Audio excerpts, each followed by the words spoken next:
Assalamualaikum. Hari ni saya nak tunjuk dekat awak apa yang ada dalam kedai office Cairo Fiber ni. Jom, let's go. Kedai Cairo Fiber ni dekat Simpang Tayung Jara saja. Dia memang betul-betul tepi jalan raya sahaja. Nanti saya akan tunjukkan tempat dia macam mana. Sekali dekat atas gerak ni kita ada koleksi-koleksi bot sungai, bot saiz daripada 13 kaki setengah sehingga 10 kaki yang paling kecil. Kalau awak nak main untuk pantai pun kita ada juga.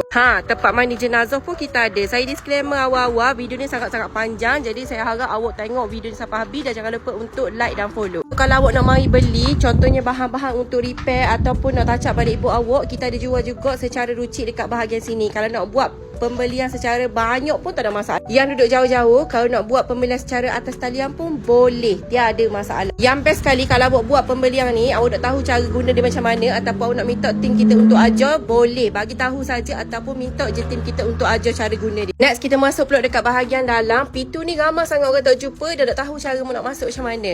Bismillahirrahmanirrahim. Assalamualaikum.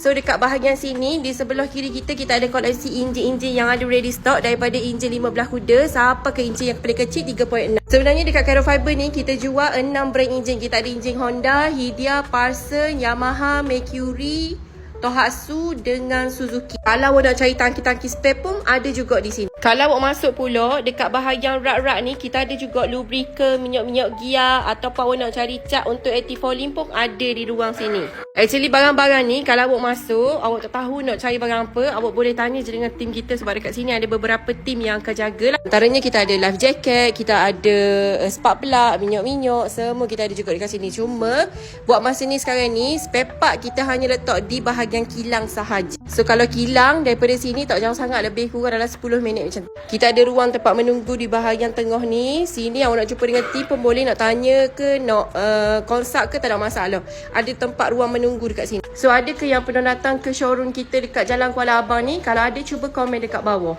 Jangan lupa next video komen dekat bawah tu juga dan jangan lupa follow ada. Okay, bye.